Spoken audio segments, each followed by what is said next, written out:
have low milk supply? And if you do, what can you do about it?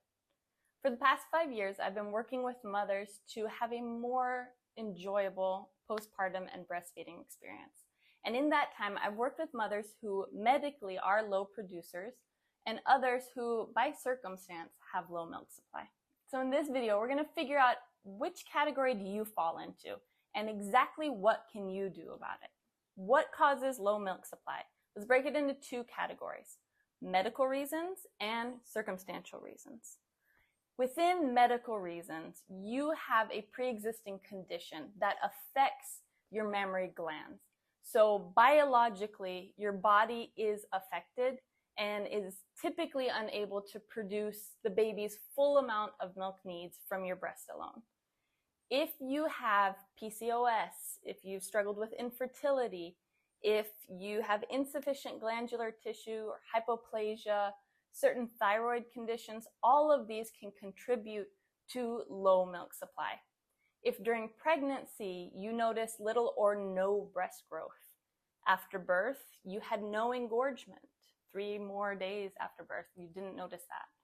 If you haven't experienced the feeling of a letdown, or if you are able to take your hand, place it between your breasts, and your pinky doesn't touch any breast tissue and your thumb doesn't touch any breast tissue, you most likely do have underdeveloped glandular tissue.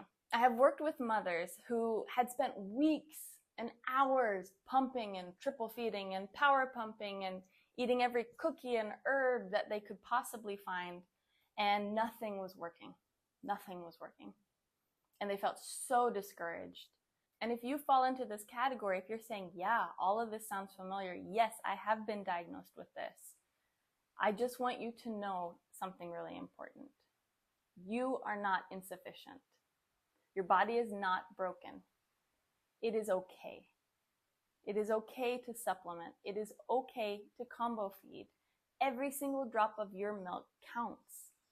And in the end, with working with these moms, that's kind of what we found out needed to happen, because their bodies were working a certain way. And no matter how much training they put into it, they were only going to make so much milk.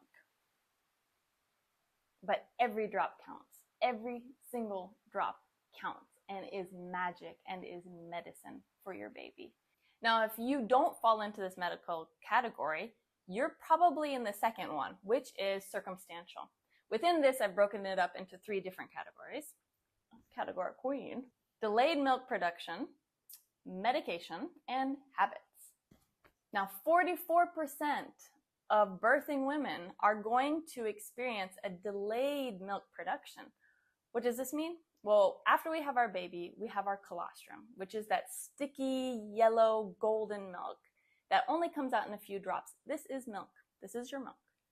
Now, delayed milk production means your copious amounts of milk, that swollen, big, full, firm milk that comes in, is after the time that we expect it to come. If you've had a vaginal birth, this is within 48 hours after birth. If you've had a cesarean section, this is within 72 hours after birth. Now, if you are having your first baby, if you've had a long labor, if you're having a C-section, if you have assisted birth in any way, like vacuum, forceps, anything, if you have diabetes, all of these circumstances make it more likely that you will have a delayed milk production, which means your milk, that fullness of milk, is not going to come in until after 72 hours. This can lead mothers to believe that they don't make enough milk, and so they start to supplement early. And when that happens, we're not removing milk from our body. How much milk should you be making? Well, on day 2, it's going to be 6 ounces. This is per day. Day 3 and 4, 17.6 ounces on average. Week 1, 26.5 ounces. And at 6 months, 28 ounces. So you can see by week 1, your milk supply is pretty much established. And that continues the whole time they nurse. So if you have delayed milk production, what should we be doing? We need to be removing colostrum every 3 hours minimum, 2 to 3 hours, great. If our baby is not removing a lot of milk because they're sleepy from the drugs that we get during birth, we might need some extra help. This is why it's a great idea to bring your pump to the hospital and start pumping day one. Every 3 hours, just pump for 10 minutes. You're not going to get a ton out, okay? This is still colostrum, so it's going to come out in just tiny amounts. This is how much milk we make on that first day. That is normal. But get it out. That's the key. Get it out as much as you can and as frequently as you can. This is going to set your body up for a great production communication system.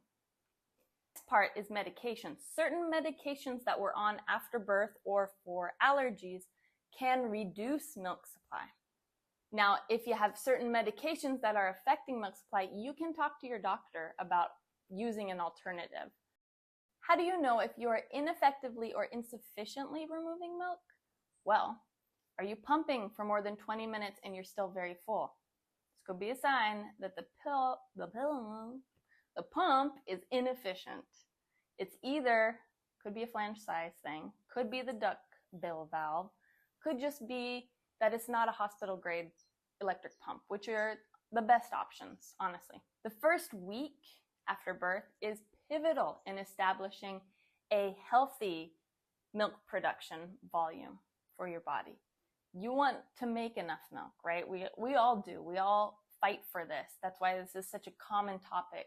We want to be able to make exactly what our baby needs, even more. It's great because then we can store some up for use later in case something happens. Like we get our period back because your milk supply will drop during that time. Babies need to eat at least 10 to 12 times a day. They need to be removing milk from your breast every 2 to 3 hours. And they need to be getting enough milk out. Milk is sitting in our breast. If you're still full after a feed, pump. Get it out. This is going to keep that communication system working so smoothly together. Now, if you want a guided step-by-step plan to increase your milk supply, nourish your body, and strengthen your mind after birth, I made this for you. I'll put it in the link below, but it's the plan that I use with a lot of the mummies I work with. It's the plan I use for myself to increase my milk supply. It's got trackers, it's got pumping information, it's got sample schedules, it's got meal plans, recipes, and daily prompts and journals. I love it. I'm proud of it. So I made it for you guys. I hope it helps. And if you're looking for a video on how to actually increase your milk supply and talk a little bit more about that, I got this one for you right here.